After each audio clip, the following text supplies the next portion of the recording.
नमस्कार साथियों, राजस्थान जीके के बारे में बात कर रहे थे जिसमें इतिहास का जो सेशन है वो चल रहा था और आज इतिहास को हम पूरा करेंगे। उसके बाद कला संस्कृति जो अध्याय है वो अपना हम पढ़ना चालू करेंगे। ठीक है, पूरी पीडीएफ है दोस्तों, आप डाउनलोड करने के लिए उपलब्ध करा दी गई है मेरी तरफ से और टीम के द्वारा। तो काफ़ी प्रश्नों को जो है वो आप आसानी तरीके से पढ़ सकते हैं और आप अपने स्तर पर इनको सोल्व करने का प्रयास जो है वो भी कर सकते हैं। चलिए, 136वां प्रश्न अपन ने पढ़ा था, वो कैसे डाउनलोड करनी मैं आपको बता दूंगा आगे। चलिए, वीडियो के आगे भी बताऊंगा। 136 नंबर का प्रश्न आता है कि उदयपुर में महिला मंडल 1935 की स्थापना किसने की थी। 1935 जो महिला मंडल है 1935 में उसकी स्थापना की जाती है, लेकिन किसके द्वारा। पहला ऑप्शन है महादेवी वर्मा, रामशंकर गुप्ता, जयशंकर अग्रवाल और दयाशंकर क्षेत्रीय। तो डी आंसर, राइट आंसर हुआ था दयाशंकर जो क्षेत्रीय है, उन्हीं के द्वारा महिला मंडल 1935 की स्थापना जो है वो राजस्थान में उदयपुर के अंदर की जाती है। ठीक है, 1935 की बात है, महिला मंडल 1935 उदयपुर के अंदर दयाशंकर क्षेत्रीय के द्वारा होती है। अगला प्रश्न बनता है 136 नंबर का कि चिड़ावा का गांधी किसे कहा जाता है। चिड़ावा का गांधी जो है दोस्तों किसे कहा जाता है, ऑप्शन के आधार पर बताइए। तो मास्टर प्यारेचंद जो प्यारेलाल गुप्ता जो है उनको जो है दोस्तों चिड़ावा का गांधी के नाम से जाना जाता है। मास्टर प्यारेलाल गुप्ता या फिर गुप्त कह सकते हैं इनको अपन। एक प्रश्न बनता है, आपको पता हो तो, महात्मा गांधी जी के 5वें पुत्र बजाज साहब। 138वां प्रश्न है, स्वतंत्रता सेनानी विजय सिंह पथिक का वास्तविक नाम क्या था।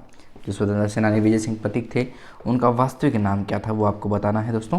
तो सी आंसर, इसका राइट आंसर है भूप सिंह। जो नाम मिलता है वह अपने विजय सिंह पथिक का वास्तविक नाम था। ठीक है, इनको तो नाम दिया गया था, ठीक है ना, काम की वजह से इनको और मार्केट में रहने के कारण। 139वां प्रश्न बनता है कि स्वतंत्रता सेनानी हीरालाल शास्त्री राजस्थान के किस जिले से संबंधित थे। कोटा, उदयपुर, बीकानेर, जयपुर। ठीक है, तो स्वतंत्रता सेना जो हीरालाल शास्त्री साहब है उनका संबंध जो है वो जयपुर से माना जाता है। जयपुर इसका राइट आंसर हो जाएगा। अगला प्रश्न देखें तो 140 नंबर का प्रश्न बनता है कि राजस्थान के गांधी के रूप में किसे जाना जाता है। जैसा कि मैंने आपको बताया था, तो राजस्थान का गांधी जो है भट्ट साहब को कहते हैं। ठीक है, राजस्थान का गांधी किसे कहते हैं, तो गोकुल भाई भट्ट साहब को जो है राजस्थान का गांधी के नाम से उनको जाना जाता है। 141वां प्रश्न बनता है कि राजस्थान के किस क्रांतिकारी को तिहाड़ जेल में रखा गया था। ऐसा कैसे कौन से क्रांतिकारी हैं जिनको तिहाड़ जेल के अंदर रखा जाता है, तो ये गोपाल सिंह खरवा जो है दोस्तों उनको रखा गया था। ठीक है, गोपाल सिंह खरवा जो है उनको तिहाड़ जेल के अंदर रखा गया था। ऐसे क्रांतिकारी हैं जिनको तिहाड़ जेल के अंदर रखा गया, तो गोपाल सिंह खरवा का नाम आता है इस कड़ी में। ठीक है, काफ़ी महत्वपूर्ण व्यक्तित्व है। ठीक है, चलिए अगला प्रश्न देखें। 142 नंबर का प्रश्न है कि स्वतंत्रता सेनानी श्री सूरजमल बसानिया के निवासी थे, मतलब कहाँ के निवासी थे आपको बताना है। श्री सूरजमल बसानिया जो हैं वो कहाँ के निवासी थे, तो बांसवाड़ा के निवासी थे। ठीक है, बांसवाड़ा इसका राइट आंसर होगा, डूंगरपुर के नहीं थे, बांसवाड़ा के थे। ठीक है, चलिए अब मैं आपको बता दूं इस पीडीएफ को कैसे डाउनलोड करना है आपको, है ना। तो देखो, सबसे पहले आपको जो है हमारा मैंने आपको डिस्क्रिप्शन दे रखा है इस वीडियो का, या फिर हमारा जो चैनल का बायो है उसमें भी आपको लिंक दिख जाएगा ऐप का। तो देखिए यहाँ पर आपको जो है दोस्तों वो हमारा ऐप दिखेगा। ऐप के बाद जाकर के आप इसको जो है लिंक जैसे क्लिक करेंगे, आप डिस्क्रिप्शन में जो लिंक दे रखा है उसको क्लिक करेंगे तो जो हमारा ऐप है वो ओपन हो जाएगा। ठीक है, ऐप ओपन होगा। ऐप ओपन होने के बाद उसमें एक नोट्स का फोल्डर बना हुआ है। ठीक है, नोट्स के फोल्डर से जाकर के आप इस पीडीएफ को जो है वो डाउनलोड कर पाएंगे बहुत ही आसान तरीके से। ठीक है, तो ऐप के बाद नोट्स को डाउनलोड करें, नोट्स के बाद जो अपना पीडीएफ है उसको डाउनलोड करें। ठीक है, तो ये पूरा सीक्वेंस होने वाला है, तो आप अच्छे तरीके से कीजिएगा इसको। तो स्वतंत्रता सेनानी सूरजमल बसानिया कहाँ के निवासी थे, तो नाम आता है दोस्तों बांसवाड़ा के निवासी थे। अगला प्रश्न देखें 143 नंबर का, और पढ़ने का पैटर्न यदि बताऊँ आपको तो देखो कुछ नहीं करना है। पूरी ये तो चलो क्वेश्चन सीरीज़ है, ये आपकी लगभग 1100 प्रश्नों की होने वाली है। ठीक है, पूरी बना दी है, कंप्लीट है, इसको डाउनलोड कर सकते हैं। यही पीडीएफ आपको वहाँ पर जो है मिल जाएगी। उसके बाद में बहुत सारे ऑप्शनल क्वेश्चन, जो 15,000 प्रश्नों की सीरीज़ जो है वो भी वहाँ पर मिल जाएगी। बहुत सारे प्रश्न सीरीज़ जो है वो मैंने उपलब्ध करा रखी है। ठीक है, तो अब इसमें क्या है कि जैसे आप ये पीडीएफ जो है दोस्तों लगभग 144 पेज की पीडीएफ है, 144 पेज की। तो लगभग आप 12 से लगा करके 15 पेज जो है प्रतिदिन पढ़ें और 10 बार जो है इसका एग्ज़ाम से पहले इसका रिवीजन कर लें। ये इस स्ट्रेटेजी के साथ चलेंगे तो आपका इस पीडीएफ को डाउनलोड करना जो है वो सफल रहेगा। ठीक है, चलिए प्रश्न देखिए 143 नंबर का प्रश्न है कि विद्यार्थी यूथ लीग 1929 की स्थापना दिल्ली में किसने की थी। विद्यार्थी जो यूथ लीग है 1929 के अंदर इसकी स्थापना होती है और वो दिल्ली में की जाती है, लेकिन किसके द्वारा की जाती है ये आपको आंसर बताना है। तो टिक्काराम पालीवाल जो है इसका राइट आंसर होगा, सी आंसर इसका राइट आंसर होगा। ठीक है, टिक्काराम पालीवाल जो हैं उन्हीं के द्वारा विद्यार्थी यूथ लीग जो 1929 की है उसकी स्थापना दिल्ली के अंदर होती है। ठीक है।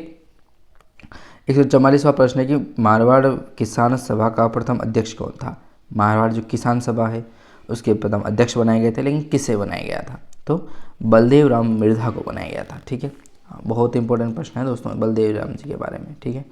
चलिए 145वां प्रश्न बनता है कि पंडित हरिनारायण शर्मा को अलवर के किस शासक ने अपना सलाहकार जो है वो नियुक्त किया था। ऑप्शंस के आधार पर दीजिएगा जवाब। सी ऑप्शंस का राइट आंसर है जय सिंह। ठीक है। पंडित जो हीरालाल शर्मा है, हीरानारायण शर्मा जो हैं उनको अलवर के शासक ने अपना जो है सलाहकार नियुक्त किया था, तो जय सिंह जी का नाम आता है। 146वां प्रश्न है कि डूंग जी जवाहर जी किस जिले के थे। डूंग जी और जवाहर जी हैं जो किस जिले से संबंध रखते हैं, तो बी इसका राइट आंसर है सीकर से संबंध रखते हैं। डूंग जी और जवाहर जी का संबंध सीकर जिले से है। ठीक है। चलिए 147वां प्रश्न यदि देखें तो प्रश्न है अपना कालीबाई राजस्थान के किस आंदोलन से संबंधित हैं। कालीबाई राजस्थान के किस आंदोलन से संबंध रखती हैं। कालीबाई का संबंध जो है किससे है, तो रास्तापाल आंदोलन से माना जाता है। ठीक है।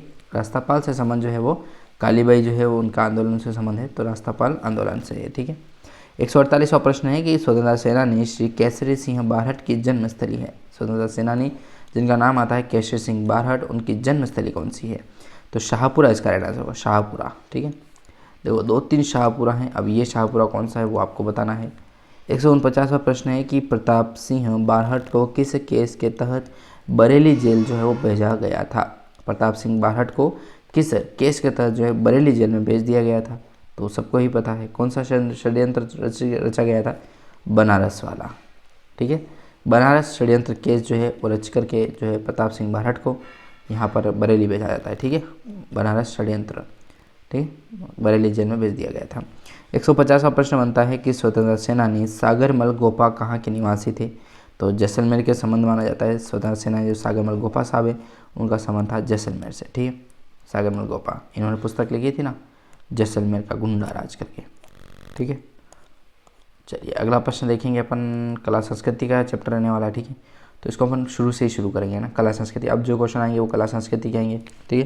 देखो पीडीएफ इस तरीके से है पूरी, ये और आप इस तरीके से क्वेश्चन पढ़ते जाओ पढ़ते जाओ पढ़ते जाओ पढ़ते जाओ। 144 पेज की पीडीएफ है। ठीक है। और 268 क्वेश्चन, ये इस तरीके से आप पढ़ते हुए आगे बढ़ोगे। ठीक है। तो धन्यवाद सभी का, और अच्छे तरीके से पढ़ें। ये फिर भूगोल आ जाएगा अपना, कला संस्कृति लगभग 305 क्वेश्चन हैं। उसके बाद आपका भूगोल आ जाएगा, भूगोल के क्वेश्चन पढ़िएगा आप। ठीक है। इस तरीके का पूरा अपन जो पीडीएफ है ये होने वाली है। आप डाउनलोड कीजिएगा, अच्छे तरीके से पढ़ने का प्रयास कीजिएगा, और कुछ समझ में नहीं आता, कुछ डाउट वगैरह है तो कमेंट सेक्शन आपके लिए खुला हुआ है। मैंने मेरे मोबाइल नंबर भी जो है वो डिस्क्रिप्शन में दे रखे हैं ना, तो वहाँ से जाकर के आप मुझे कॉल भी कर सकते हैं, कोई दिक्कत आती है। और भी कोई नोट्स वगैरह चाहिए, हाँ टेलीग्राम चैनल पे दोस्तों क्या मैं क्विज़ वगैरह डालता हूँ, आपके काफ़ी मदद होगी यदि आप रेगुलर पढ़ाई कर रहे हैं तो। वो टॉपिक को पहले पढ़ें, उसके बाद क्विज़ वगैरह क्वेश्चन दें, उसके बाद कोई नई अपडेट आती है, जानकारी मिलती है, तो वो आपको मेरे टेलीग्राम पर ही मिलेगी। तो इस तरीके से हम आगे बढ़ते हुए चलेंगे, और ज़रूर आप ज्वाइन कीजिएगा, लिंक टेलीग्राम के माध्यम से भी, और हमारे ऐप को भी डाउनलोड कीजिएगा। धन्यवाद।